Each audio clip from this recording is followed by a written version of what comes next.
Welcome to Penrose Learning, where we make understanding easy. You start by preparing tools and making the first choices.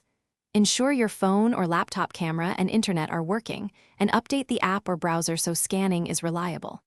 Next, decide the QR content type, link, contact card, Wi-Fi credentials, or payment, and that determines required fields. Once done, open a reputable QR generator or your platform's built-in tool. Pick a template that supports the data and any tracking you want. Make sure to set privacy and expiration preferences before entering real content. Now create and customize the QR code step by step.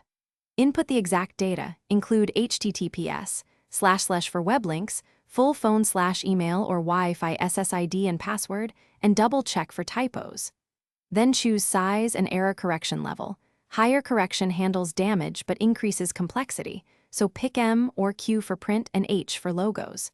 Adjust colors for strong contrast and add a logo if supported. Once you've configured it, generate a preview and test scan with 2 different devices and apps. Finish by exporting and deploying the QR correctly. Save vector SVG for high-quality print and PNG at appropriate DPI for web. Include quiet zone margins. Place the printed or digital code where cameras can scan unobstructed and test under real lighting and typical scanning distance. If something goes wrong, troubleshoot. Make the code larger, improve contrast, raise the error correction level, or remove complex design elements. Then retest on multiple devices.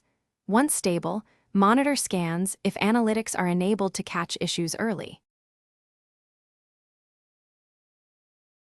Thanks for watching. If this was helpful, leave a like and consider subscribing. See you next time.